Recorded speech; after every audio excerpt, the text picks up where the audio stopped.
Forget New Year, New You. This season is about slowing down, locking the doors, and cozying up at home with the one you really want to do nothing with. Your dog.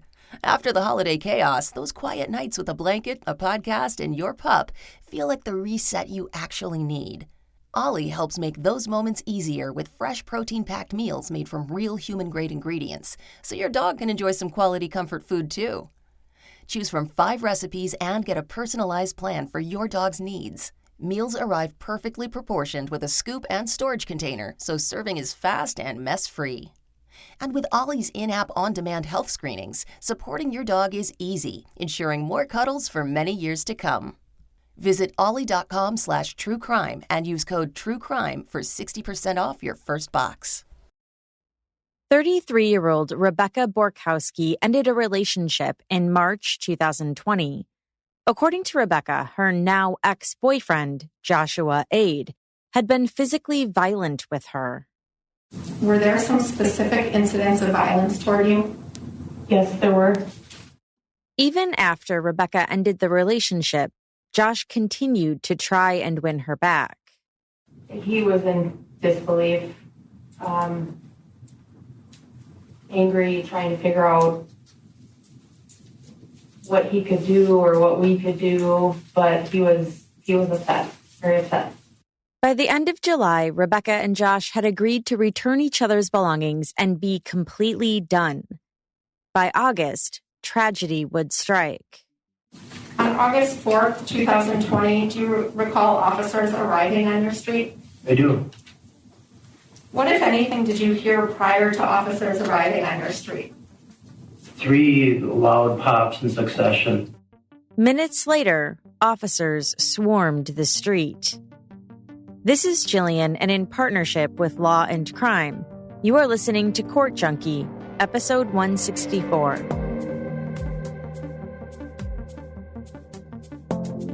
Joshua Aide and Rebecca Borkowski met while they were both serving in the United States Marine Corps Reserve. At the time, Josh was married. Soon, they started dating, at one point even living together at his home in Monticello, Wisconsin. Rebecca was from Oshkosh, which was about 2.5 hours away. They didn't live together for long, however. After just a few months, Rebecca decided to move out. For a few reasons. One was to be closer to work because I do work in Oshkosh. And also, Joshua is very scary to live with. Approximately how many years did you two date? 5 years, on and off. Now, you said on and off. Can you overall describe how the relationship was? Was it generally a good relationship? Yeah, it was a long-distance relationship. And it was on and off for 4 or 5 years. Did you two share a lot of interests in common? We shared the service and our like for weapons and shooting. So Rebecca liked weapons and shooting? Correct. She would come down to my house and shoot. You yourself collected guns? Correct. The two maintained a long-distance relationship. Both described it as up and down. According to Rebecca, Josh had a drinking problem, and when that problem worsened, the violence began. On the stand, she told the court about the first time Josh was physically violent towards her. She didn't report the abuse, but she took pictures of the rug burn and fingerprints. Can you tell the jury about an incident that occurred in 2016? I can. So in 2016, I was living with Joshua.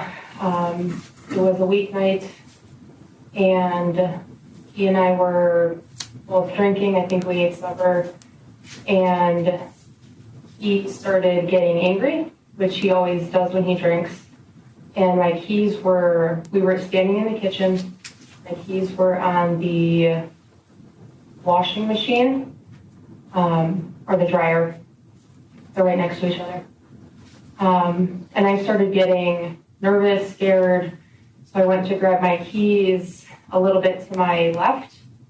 And I had a hoodie on, so I put them in the pocket of the hoodie.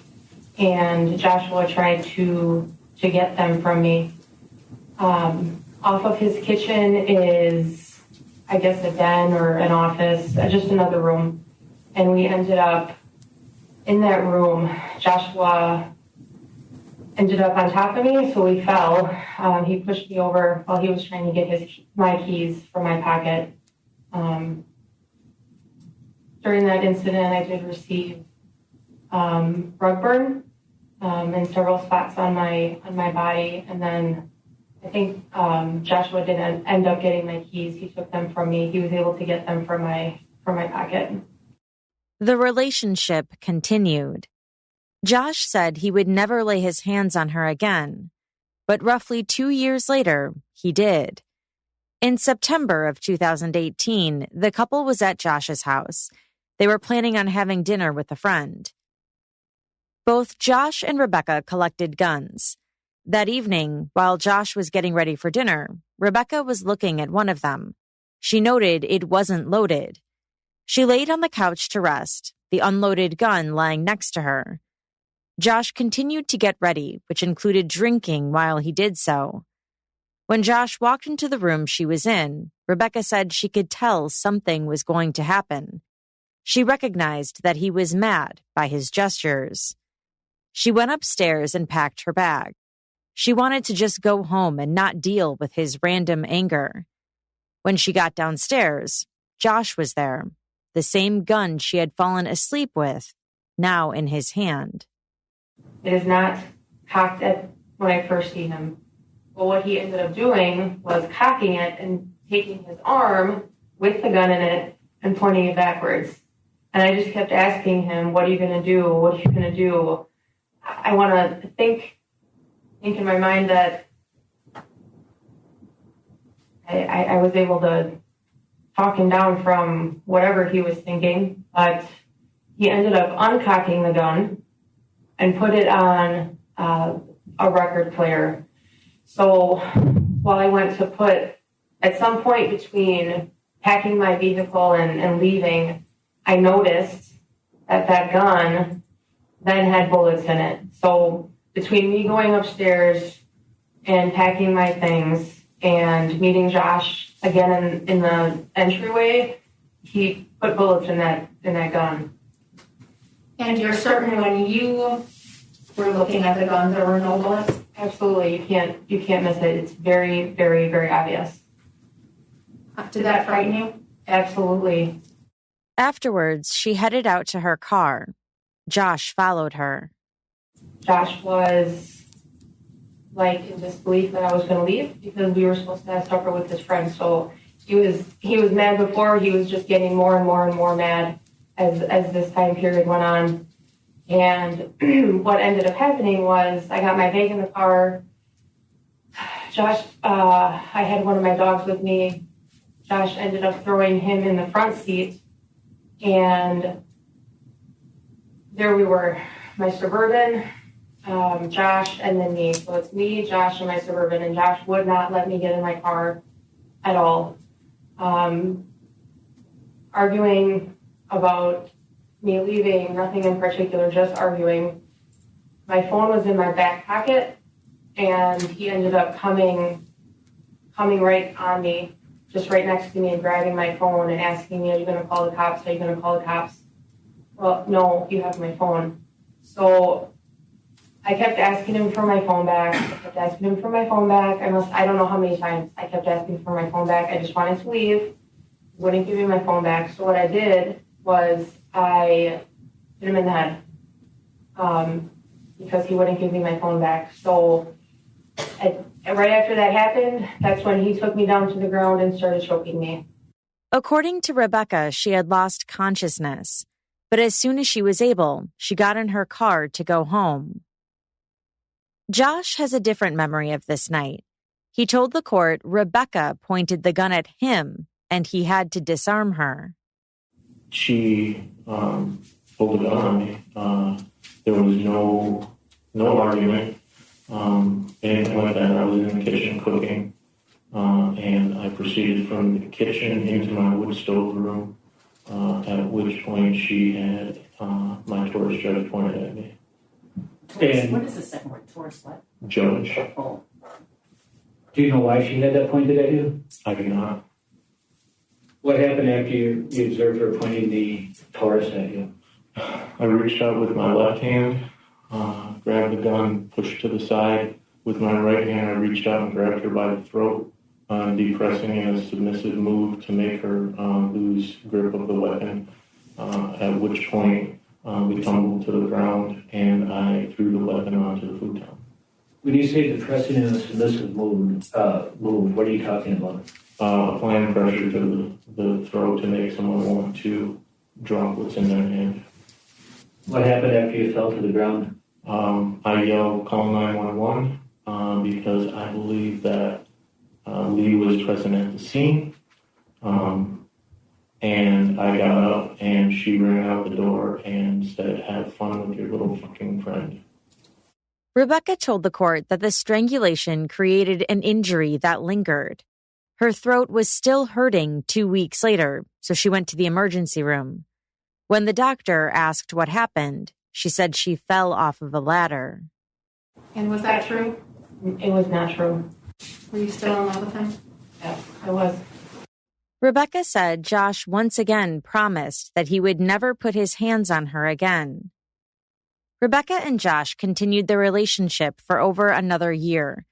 But by March of 2020, Rebecca was ready to leave. She was worried for her safety, and so she ended it via text message. I was tired of being scared. I was tired of fearing for my life. I built up enough courage to finally end it with him. Josh accused Rebecca of being in other relationships. He still referred to her as Boo, which she asked him not to do. But Rebecca was firm in her text messages. She wasn't in any relationship, including one with him. Josh texted her, I'm still confused. Just a few weeks ago, you said you were thinking of moving in with me and talking about a 5-year plan. I didn't realize I wasn't included in that. My mind is blown on this. I responded back the same day. I did think about moving in with you. I have for a long time, but you're controlling and I don't like how it makes me feel. And you're more controlling and angry when you drink. It's stressful and not healthy. And apparently you can't talk to me because I always get mad. So you just hold it all in and then blow up at some point. Also not healthy. And you don't think I have been by your side, even though I have been trying to be understanding from day one, even through all of your anger and excessive drinking. And he responds, I'm not controlling. At one point in our relationship, yes, because I feared you driving away and not back. And there's no excessive drinking anymore. My monthly bills exceed my income now, LOL. I can't afford to waste money. And yes, I have to hold in this till it bottles up. I agree, because you flip on anything I say like a light switch. We have grown and developed a lot, and I'm having a hard time seeing 5 years get flushed. Over the next few months, Josh continued to reach out by text, Facebook Messenger, and phone. Rebecca said he was clearly trying to keep the relationship from being over. Josh said it was because he was confused and wanted clarity. I wanted more of a understanding of why she decided to break up the relationship, not want her back. But you'd agree that you repeatedly asked her to get back together. I repeatedly asked her how she could throw away 5 years, and then I didn't understand it. By the end of July 2020, Rebecca had a plan to permanently remove Josh from her life. She and Josh were making arrangements to return each other's things. Then that would be it. There would be no reason to continue any contact. They could both move on with their lives and never see or speak to each other again. If only that had happened. One of the items that Rebecca needed to return to Josh was a Chevy Tahoe, which was in both Rebecca's and Josh's names. The radiator had a crack in it, though. It was something Rebecca wanted to fix before driving over 2 hours to Josh's house to return it. She made plans with her dad, James Gretner, and John Miller, a family friend, to replace the radiator before the weekend of August 8th. In the days leading up to that, Rebecca and Josh exchanged messages about the exchange. It was also during those messages when Rebecca realized that Josh was watching her Facebook. He again accused her of having a new boyfriend and of being a homewrecker. Here are some of those text messages read aloud in court.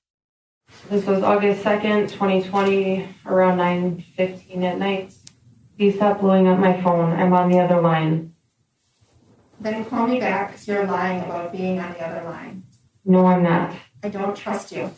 Well, I'm on the other line. With your new boyfriend? No. And what did you mean there when you said, please stop blowing up my phone? What was happening? He just kept calling nonstop. Josh told her in real time things that were happening on her Facebook page. He just sent you 4 more photos, he said at one point. Rebecca responded with, kinda seems like you're stalking. Who cares what someone posted on Facebook? Or who I'm talking to about a vehicle? Seriously immature. Josh told her he's trying really hard to get back with her. Josh, I don't want what we had. We had a long-distance relationship for 5 years. Alcohol, verbal/physical abuse, and fear is not what I want in my life. I understand. So hopefully the next boyfriend treats you better than I could. Hey, I think Benny is single. Okay. Oh, you already probably looked at that path since you're abandoning me. I get it. Okay. Is that just a canned response now? Okay. What about the abuse you put me through? All mental, no physical. You ever think about that? No, please explain how I mentally abused you, if you want. Helping cause a divorce, constantly calling me a drunk. I caused your divorce? How much time I helped you with USMC shit, even though I had my own to do. Ever heard of a homewrecker? Wow. It takes 2 to tango, and if you remember, you were calling me and texting me every night while I was married. Then Samantha got a hold of my phone with the photos you were sending me. My divorce, while I don't blame it on you, was one of the hardest things I ever had to go through. And all I wanted in the end was to be with you. And now you're taking that from me as well. As well? As well wasn't the proper term, taking that from me. On the stand, Josh told the court that he wasn't stalking her on Facebook. He said he could just see the activity. On August 4th, Rebecca and Josh exchanged more messages, mainly about the Tahoe. Rebecca said she was getting it fixed either today or tomorrow. Josh wanted to know who was going to fix it and what their credentials were. Rebecca told him it was a family friend. Josh asked for his phone number, and Rebecca gave it to him. Josh then called John Miller at 2:41 p.m. Did you receive a call from a man you didn't know? Yes, I did. And what was the nature of that call? He wanted to know my certification on call, on working on vehicles, and my certification number, and all the, stuff like that. And did he say who he was? He said his name was Josh, yes. Did you have any idea who he was in relation to the auto repair that you were going to do? Yes, I did. And who did you understand him to be? Rebecca's ex-boyfriend. According to Josh, the conversation was heated. And how did that conversation go? He answered the phone, and I asked basically who he was, and then I asked if he had any certifications. He had stated, no, I don't need any fucking certifications. I've been doing this shit for 30 years. And then I basically asked him if he was going to provide a warranty. He told me no, if it breaks down on its way home, it's your problem to repair it. At which point I told him, then don't go work on the vehicle. I didn't want to get stuck in another situation where I believe in the messages I actually told Rebecca I didn't want it done half-assed. someone without a certification, someone without providing a warranty, taking it 140 miles. I'm just not comfortable with that when it's coming back into my ownership and potentially breaking down on the way, and then I'm stuck with a vehicle on the side of the road, figuring out how to get it back to my house. Now, at the time that you had talked with John, did you know that they were planning on working on a vehicle on August 4th? I thought it was later in the week until Becky told me that it was going to be that day. Afterwards, Rebecca messaged Josh about the call. She thought it was out of line. In phone conversations, she said she repeatedly told him not to come to her house. At 3:18 that day, it says 1715 Minnesota Street, Oshkosh, Wisconsin, 54902. Did you send that message to the defendant? Unfortunately, yes. And can you just explain what happened there? So, as mentioned, my dad had just moved back from Nevada to Wisconsin. My dad and John were going to come up. My dad did not know my address, so what you're not seeing is the phone conversation of my dad asking me to send him a text message. Unfortunately, I accidentally sent this to Josh, and then immediately after, I just sent it to my dad as well. And Josh already knew your address, correct? Absolutely. He'd been to my house numerous times. He knew where I lived. After sending him that mistaken text at 3:18, did you talk to him by phone? I did. I had talked to him after that on the phone, yes. At 3:18 p.m., Rebecca had meant to send her dad James a text message that included her address. Instead, it was accidentally sent to Josh. She said she talked to Josh again after that on the phone, and she again told him not to come over. At 4:06 p.m., Rebecca sent a text to her mom, Julie, assuring her that if Josh shows up at her house, she will call the police. Rebecca took one more of Josh's phone calls at 5:29 p.m. She told the court it was noticeable from his voice that he had been drinking. When Josh drinks and he starts elongating his words, Josh is a highly functional alcoholic, so he doesn't necessarily start slurring words right away. It's more of an elongating of words, and sometimes he'll start laughing. Normally he's not much of a laugher, so he was laughing on those phone calls as well. And I just from knowing him and being with him for so long, I just knew he was drinking a lot. And how did your last call with him end that day? With me asking him to leave me alone and stop calling me. He was angry. We were fighting again about the Tahoe and the relationship. At some point, did you just stop answering your phone? I did. I drove from my home to the auto store, and when I returned home is when one of those last calls was made. My dad and John were standing outside on the front lawn. And finally, what I decided to do was just back my Jeep into the driveway and just put my phone in the Jeep, in the car, and just let it be while we started to work on the radiator so we could, speed up the process, but just start working. While her phone was in her Jeep, Josh proceeded to call her 31 more times over the next 90 minutes. The last one was at 8:05 p.m. It's true that you called Rebecca over 40 times that day? It is. Is it fair to say that that's pretty obsessive behavior, calling someone 40 times in a day? I would not agree that it's obsessive behavior. I don't know if the calls are going through half the time. Okay. I have T-Mobile as a service provider, and I live out in the country, so I lose access quite a bit. Okay. Well, at least with respect to the 31 calls that you made in the hour-and-a-half period as you drove up, you heard the expert testify that those calls did go through, correct? I did hear that. During those calls, Josh was driving to Oshkosh.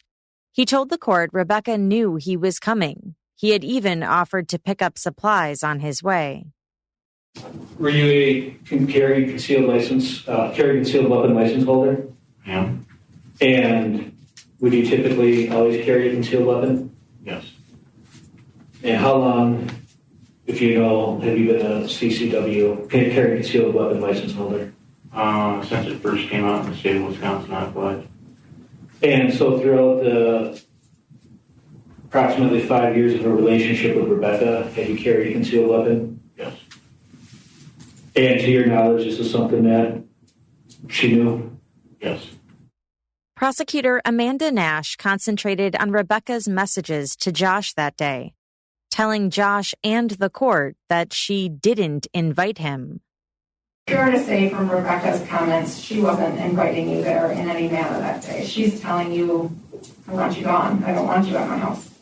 But on the phone call that we had that evening at 1726 minutes, she knew I was coming to her house because I had told her that if she needed anything to finish the repairs, let me know.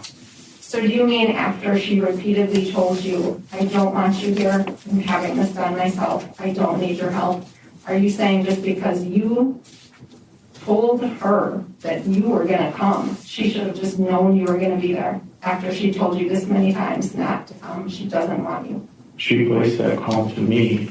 She knew I was on my way. Josh arrived at Rebecca's townhome shortly after his last unanswered phone call. Rebecca, her father James, and John Miller had just finished replacing the radiator. John and Rebecca were standing at the front of the vehicle in the garage when Josh approached. And we were just standing there talking, getting ready to start putting tools away. And next thing I knew, I had looked to my right, and there was Josh. According to Rebecca, Josh walked into the garage and said, "Hey, boo, what are you doing?" And then shot her.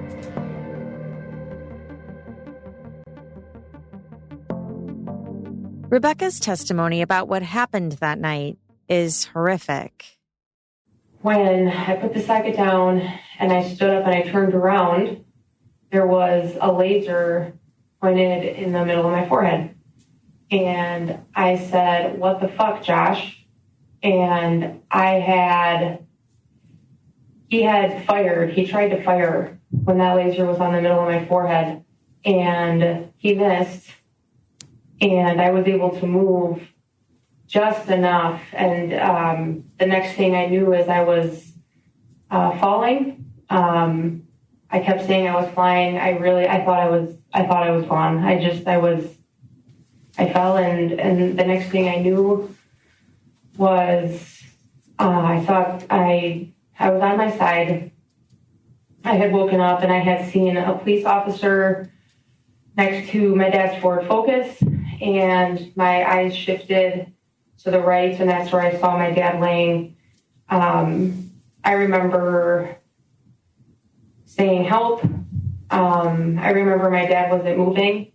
But I had also just woken up or come to, and I was vomiting, and my ear was ringing really, really, really bad. I remember feeling it because it felt like it didn't feel good. So I remember touching that and seeing the blood, and I just started screaming help. That was all Rebecca could remember. When you first saw the defendant in the moments before you were shot, how would you describe his appearance? He looked the same as he always does when he's drinking. Red in the face, glossy eyes, elongating his words. Did you witness anything that night regarding what happened to your father? No, I did not see my dad. To fill in the part that Rebecca didn't witness, the prosecution called John Miller to the stand. I seen Rebecca was on the passenger side wheel well, and I was at the front end, and I seen her eyeballs light up. And is this when you're talking about the passenger side and the front end? Are you talking about the Tahoe? Yes, ma'am. And where was that Tahoe parked? In Rebecca's garage. Okay, go on.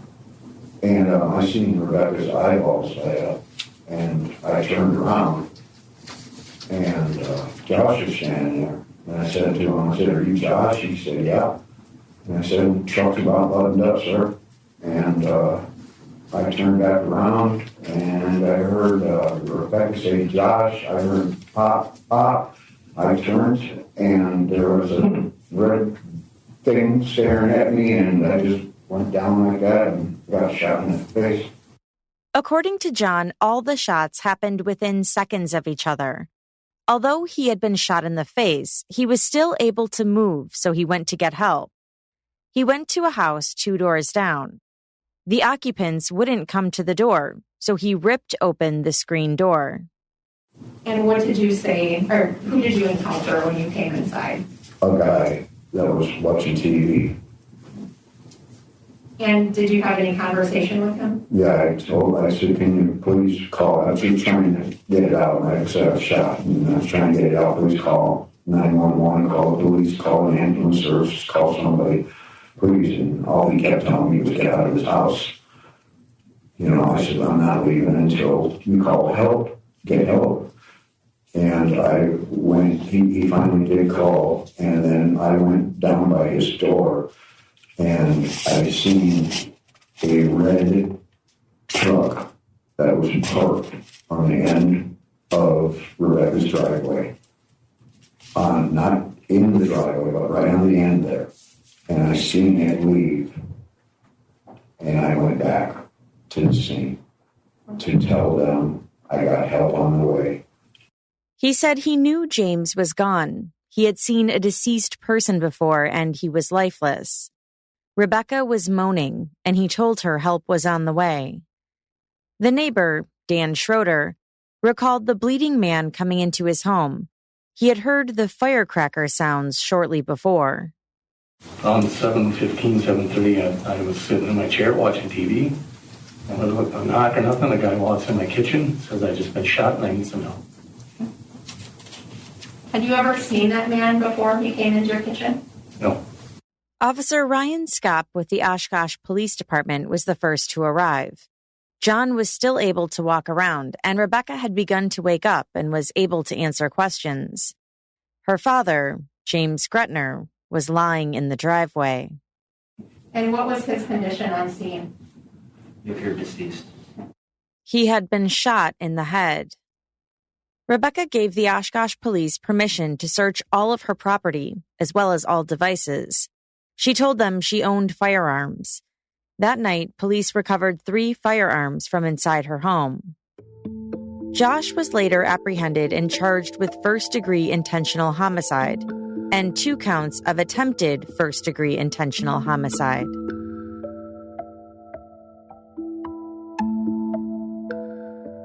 Josh's trial took place in May 2021. Prosecutors presented evidence from the scene, as well as called their eyewitnesses to the stand, Rebecca and John. The defense called Josh to the stand, who described the events of that night entirely differently than what Rebecca and John had said. He told the court he believes he was ambushed. He said when he arrived, Rebecca's father, James, immediately shoved him. And where was Jim? Down over here on this side of the Jeep. So he was at the rear, basically alongside the rear of the Jeep? When I first confronted him, we were by since the vehicle was backed in, it would have been the driver's side midsection of the Jeep. Let me clarify something there. When you first confronted him or first had contact with him? First had contact with him. So as you're walking up, Jim was standing where you just explained, correct? Right. So what happened next? He shoved me backwards and muttered something, and then in a louder tone of voice said, Becky. How did he shove you? 2 hands to my shoulders. The shove pushed him back about 2 steps. He started walking backwards, and Jim shoved him again. He said he continued walking backwards to what he thought would be a more safe area, to where Rebecca was. Now, at this point, were you aware of anything that was, or why this was occurring? No. I know that in the past she had told me that her stepdad had a drinking problem, was a abuser of pharmaceutical drugs. I had no clue. Do you think that was somehow playing into it at the time? I had no idea. It was just a thought that went through my head. He said James shoved him a couple more times. He was asked if James said anything. He said no words were exchanged. He shoved him again. Out of his peripheral vision, Josh said he could see inside the garage. He saw Rebecca and John standing there, watching. The next part of his testimony matched Rebecca's. He told the court, he said, "Boo, what are you doing?" But according to Josh, when he said this, he was actually pleading for help from Rebecca. At that point, I let out kind of a plea for help of, "Boo, what are you doing? Her dad is shoving me, and she's not helping." So what did you say, if you can recall? The exact words were, "Boo, what are you doing?" And why did you say that? Because her dad was pushing me around, and I had no clue what was going on. And so what happened next? Or was there first strikeout? Was there any response from Rebecca when you said that? Negative, there was not. So what happened next? At that point, her dad struck me in my left side with his fist, in between like your side gut and your lower rib area. How did he strike you? Closed fist. And did he strike you with any type of sufficient force that it had an effect on you? Yes, I kind of winched down. And what, did he say anything when he punched you at that point? No. So what happened next? He struck me 2 more times. Where did he strike you first? The first hit was in the side, and the other 2 hits were in the side as well. So I'm sorry, I meant the first, the 2 more times. So the second time he struck you, it was in the side? Correct. And where did he strike you the third time? In the side as well. And did that have any effect on you? Same effect. I winched over to the side in kind of a protecting manner. And what happened next? At that point, he cocked back and hit me in the left-hand side of my head. What did he hit you with? Closed fist. And you just pointed to the left side of your head. That's kind of in the hairline of the above your left ear. Is that fair to say? Correct. Temple region. Temple region. What, if any, effect did this have on you? It caused me to shift to my right and expose my back more towards the garage. In his version of events, Josh said he felt his life was threatened. James kept punching him, and he felt like he would lose consciousness if he took another hit. He was concerned he would then be killed if that happened. He said Rebecca and John saw what was happening and weren't intervening. So he pulled his weapon. At that point, I pulled my concealed carry weapon out of my left-hand pocket, and Jim was rearing back to hit me again.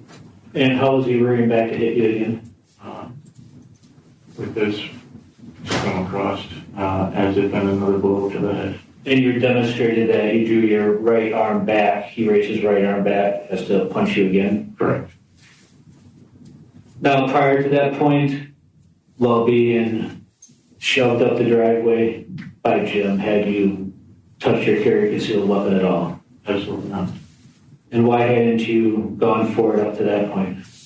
I wasn't threatened at that point. I didn't know what was going on. I expected Rebecca to respond. Would it be fair to say at that point you weren't threatened for your life? That would be correct. He said he could see James pull his clenched fist back to hit him again, and so he fired his gun.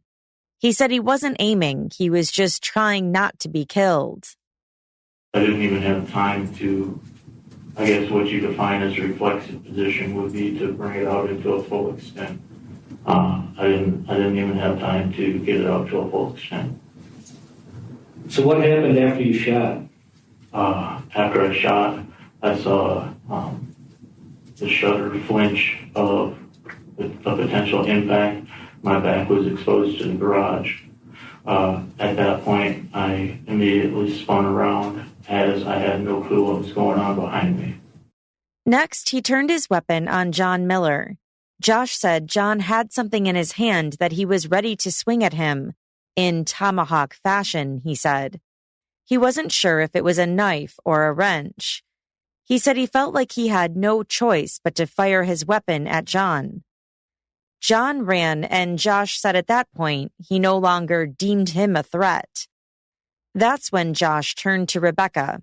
He told the court she was pointing a pistol at him. So he again fired his weapon. Could you describe the pistol that she had raised towards you? A small black pistol. I couldn't identify caliber or make.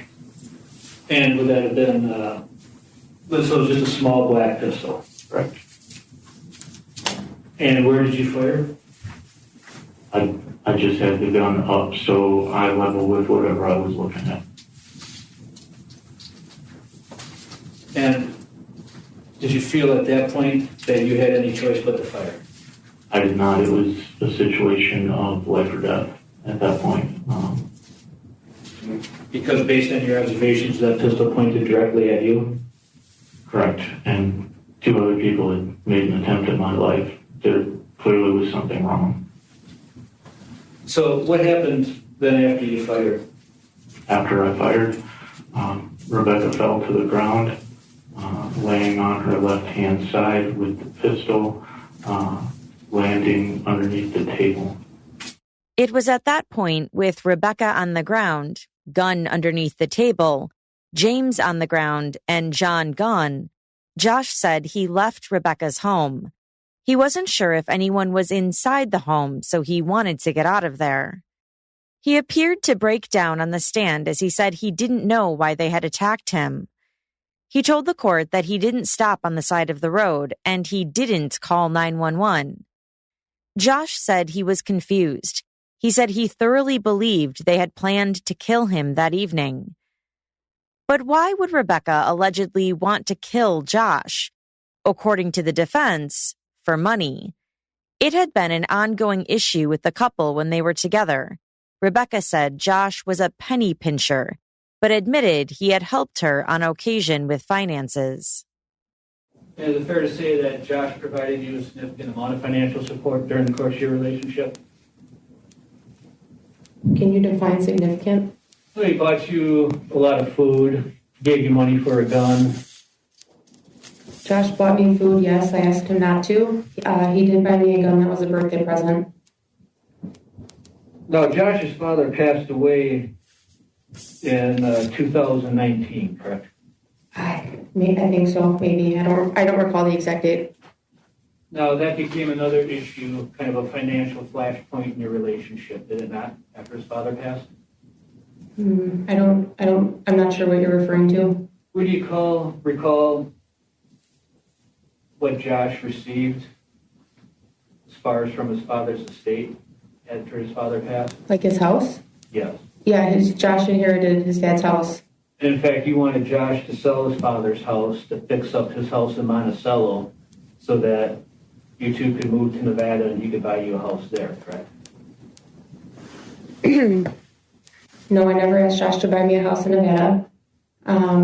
Josh and I had talked about what he should do with his dad's home. Should I sell it? His house needed a lot of work in Monticello, and I forget the town. His dad's house was either an option to sell or an option to rent and have that income. So, in the end, it wasn't my choice. I whatever he wanted to do. The defense claimed that Rebecca had forced Josh to name her as the beneficiary of his life insurance policies as well. Now, in 2019, you had Josh name you as the beneficiary of the Service Members Group, that's GLI insurance, Service Members Group Life Insurance Policy, correct? Again, not my choice. That was his choice. The service member, the individual, makes that decision, not somebody else. Josh's attorney introduced text messages between Rebecca and Josh into evidence. Now, could you read for us The first message chronologically would be at the bottom, line number 2841. Yes. Did you change your SGLI? And that was in fact from you to Josh, correct? Yep.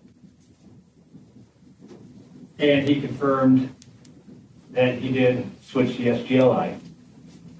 Yes, he says yes. Made you the beneficiary of it, correct? I don't recall. Well, that's what he's acknowledging in the text message. You asked if he'd switch his SGLI to you as the beneficiary. That's what you meant, correct? I didn't say that. But that's what you meant, is it not? I don't recall. Well, then I'd ask that you look at, he confirmed in 2840 that he did switch it, correct? Yes. And in 2839, you say, please don't die, I'll be very upset, correct? Yes, I said I will be very sad.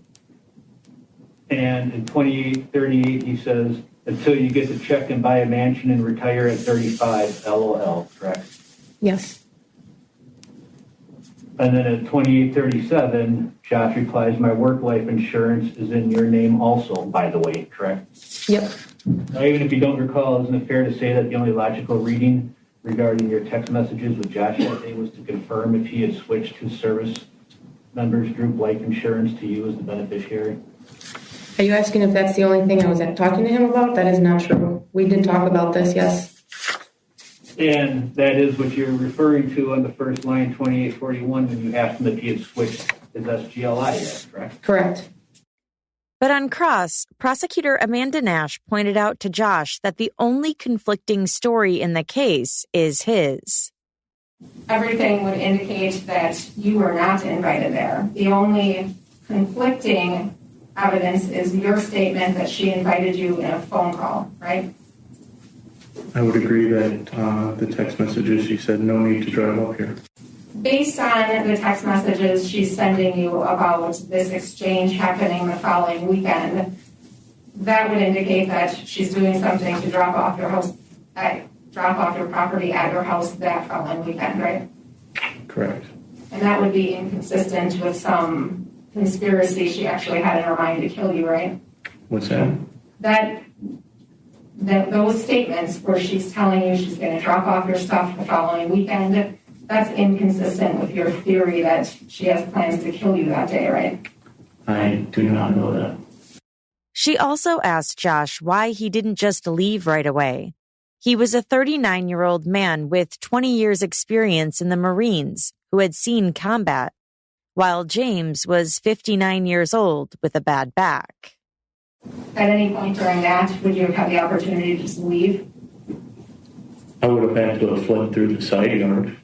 But you could have left, right? What's that? You could have left, right? I could have, but Okay, let me just ask you a couple more questions. So, at some point after James, you're claiming, is pushing you, he starts punching you. Is that what you're claiming? This is correct. Okay. At any point while he's punching you, would you have an opportunity to just walk away and leave? Absolutely not. I was pinned in on all four sides. Pinned in by what? I had the mechanic and Becky on one peripheral side of me. I had the toolbox on the other side with the car at the angle. And I had Jim in front of me, the car behind me. But I thought you testified before that you didn't see the mechanic coming up from behind you until after shooting James.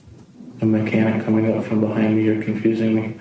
When I said that I stopped after he pushed me, I said that I had peripheral vision through the right-hand side of my face of Becky and the mechanic in the garage. James had been shot in the side of the head, and the bullet traveled at a downward angle. Prosecutor Nash seemed to be trying to figure out how that fit with Josh's testimony. So you're saying he's standing in front of you about to punch you. I never said he was standing in front of me, Ms. Nash. So you shot him from the side then? What I said was when he hit me, I rotated to the right, so I was at some degree off of the shoulder when he was coming forward to hit me again, rotating to hit me again. I can't state how that angle is. But it would be fair to assume that he wasn't looking at you then when you shot him if he was shot at that angle on the side of his head, right? when he was cocking back, he may have lost visual with me. I don't know if he lost visual with me or not. I can't testify for him. Okay, so yeah, you can't because you killed him. Josh did finally call someone afterwards. At 9:06 p.m., he called his friend Lee. Do you recall approximately how long you talked with Mr. Vargo? I don't recall the approximately, but it was a fairly short call. And what, if anything, did you tell Mr. Vargo that you recall? He had stated that he saw a bolo out for me. He asked where I was going. I said I was on my way home. He asked if I was all right. I cut all my responses short, as I was 5 years senior to him. In standard military practice, you're not going to disclose the events of something like that to someone so junior to me. Now, do you recall anything else that you had told Lee Hilgendorf during any of these conversations regarding what had occurred? I told him I was ambushed. I told him I was attacked by all three of them. I told him I had no clue why. I didn't know what was going on. I was obviously crying, confused.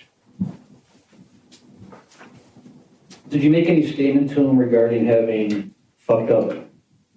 I did. I believe it was that I told him I fucked up. I think I said it like 3 times to him. And why did you say that? Because I should have seen all the red flags. I ignored them. Basically, she led me into a trap, and I fucked up. He said he drove around for a while and got lost. Later, when he returned home, he saw spike strips laid out in front of his gate. As he pulled up, he saw the lights of the police cars. The body cam footage of this shows Josh as visibly drunk. Josh says he didn't drink until after the shooting. On his way home, he stopped at a gas station and bought a 6-pack of beer and washed his face. In the body cam footage, Josh seems clueless as to why the police are arresting him. They recover his firearm from his jacket pocket. The prosecutor asked why he acted like he had no knowledge of the crime. His response was, he didn't murder anyone. The defense had one more witness to call, Nurse Nicole Fields. She was assigned to treat Rebecca when she came into the emergency room. She asked Rebecca if there was anyone she could call for her, and Rebecca gave her her mom Julie's number. Nurse Fields then called the number and spoke with Julie. She told her that she was a nurse, and Julie immediately asked if her daughter was dead. How did you take that? Was that surprising at all? Yes. And why is that? Because I didn't give her any other information at that point. You didn't tell her what she was in for or any type of injury or anything? Correct. So what did you say then? I introduced myself again, trying to tell her like my credentials and explain that I had her daughter at the hospital. And how was her mother reacting at all emotionally? Frantic. And what happened after you introduced yourself again and explained your credentials? She had asked me again if her daughter was dead. Nurse Fields told her that Rebecca was alive and asked her to come to the hospital to be with her. What, if anything, did her mother say after you asked her to come to the hospital to be with her daughter? She had asked if her husband was there. And what, if anything, did you say? No. Her husband was not there. And to your knowledge, he was not there, correct? Correct. Yep. So, what happened after you told her no? She stated that her husband was on her way to Oshkosh. Was on his way to Oshkosh? Yes. Did she say why her husband was on his way to Oshkosh? She had told me her husband and his friend were on their way to Oshkosh to kill him. And what reaction did that have on you? complete shock. And what happened after she told her that her husband and his friend were on their way to Oshkosh to kill him? I went back to just discussing about my patient. I informed her I knew nothing more about the scene, who was there, that I just had Rebecca. Nurse Fields then told the detectives who were at the hospital what Julie had said. I did tell the detective that the mother stated the husband and friend were on their way up to kill him. And what type of response did you receive from that? From the detective? Or any of the officers, or any of the people that you told? Well, sure, for the detective. The detective just agreed and listened, didn't really have anything to say. And then the police officers, I don't believe were listening to me. The defense also called Rebecca's mother, Julie, to the stand to discuss that conversation. Nurse had called and said, I have your daughter here. I'm a nurse from Mercy Hospital. I have your daughter here, and she's been shot. So the nurse told you that she'd been shot? Correct. And how did you respond? I had asked if she was alive. And I looked at Carla, and I said, he went there to shoot her, and he shot her. And you said that to Carla? I did. So what did you say to the nurse after you asked her if she was alive? Or was there any response? She said she's alive. She's going into the CT scanner. And I continued to ask her, where's my husband? Is my husband there? Josh's attorney kept pressing her. Did she make any response about your husband? She said, I just have your daughter here. I'm the one taking care of your daughter. I don't know where your husband is. And at some point, what did you say next? I don't recall the whole conversation as far as what I said. Was pretty much it. I told her I would be on my way to Oshkosh. And that was the end of it? That was the end of the conversation because the Oshkosh Police Department was beeping in. Isn't that true that you told the nurse that your best friend's husband and your husband were on their way to Oshkosh to kill Becca's boyfriend? Absolutely not. And you did you not tell the nurse that your husband was on the way to Oshkosh to kill somebody? I did not. Prosecutor Amanda Nash asked Nurse Fields if she could have misunderstood Julie. You described the gunshot victim's mother as being frantic. Can you describe what that means? She was just worried because she sounded scared, asking me questions before I could finish. So just talking really rapidly yes. And kind of interrupting and just blurting things out? Yes. Okay. Now, you don't know what was referenced when a hymn was talked about, is that correct? Correct. Okay. And she did say her husband was on his way to Oshkosh? Correct. Did she indicate that anyone else might be on their way to Oshkosh? She said husband and his friend. Okay. And she didn't indicate anyone else that was on their way to Oshkosh? Correct.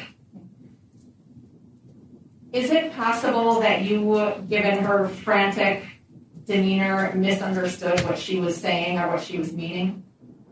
It is possible. Defense attorney Scott Seaman claimed during his closing that the police department made the facts fit their perceived victims' stories.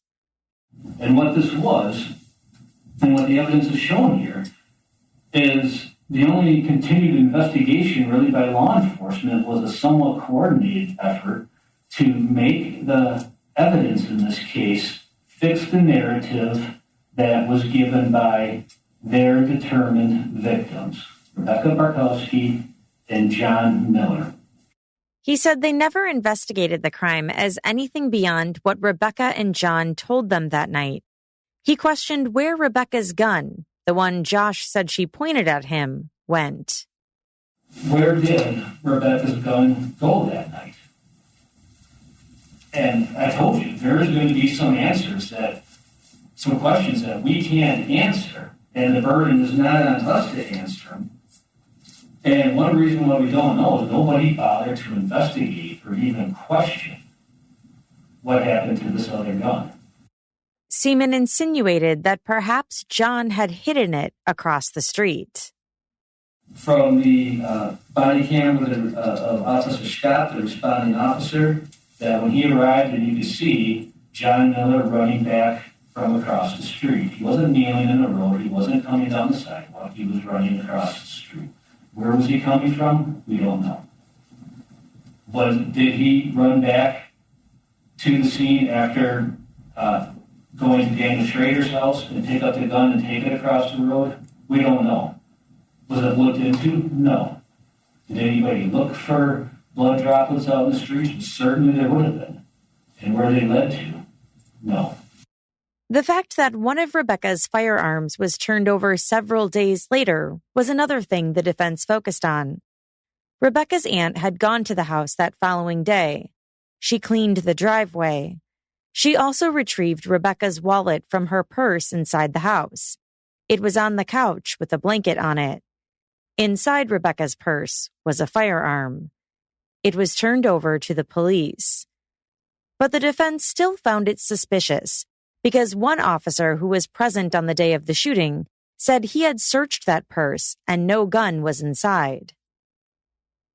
During Prosecutor Nash's closing argument, she said the defense wants the jury to believe that after being shot in the head, Rebecca was able to hide a weapon and concoct a fake story with John. Instead, she said there was a more plausible explanation. Now, he wants you to believe that he was the sober and rational party when he arrived at Rebecca's house that night. So he's got to explain what you saw in the Greene County video. You saw his condition. He was clearly intoxicated. So he wants to explain his intoxication by saying that he stopped in Fond du Lac, he got some gas, he washed his face, he bought a 6-pack of beer.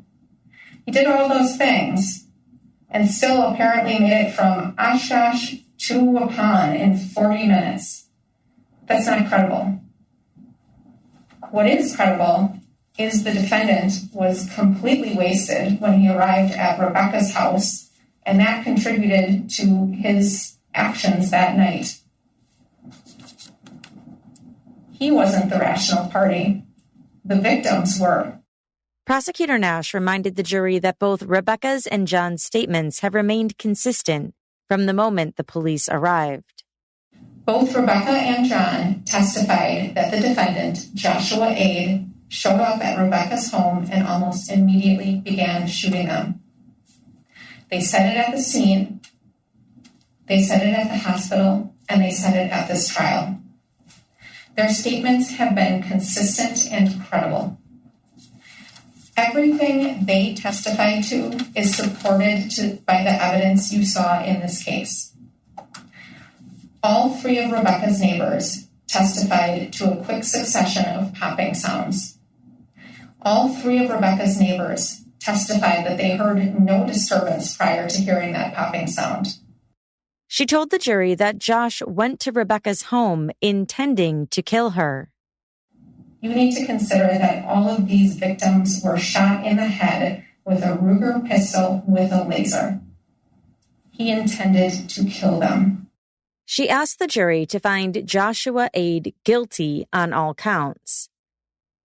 Defense attorney Scott Seaman told the jury there was intent to kill that night, an intent to kill Josh, and that Rebecca lured him to her home. Again, this wasn't thoroughly investigated, but we know the evidence is showing that as that afternoon went on, John Miller is the one that got royally pissed off, became extremely upset. We're not asking you to speculate that or infer that from anything. You were provided that testimony. And at some point after that, it appeared that the decision was made to have Rebecca call Josh and tell him that they were going to be changing the radiator that day. One that Josh, that you now know, repeatedly asked her not to do. If not, allow him to come and pick it up and do it, to have a certified mechanic do it. Seaman told the jury the only thing his client is guilty of is surviving.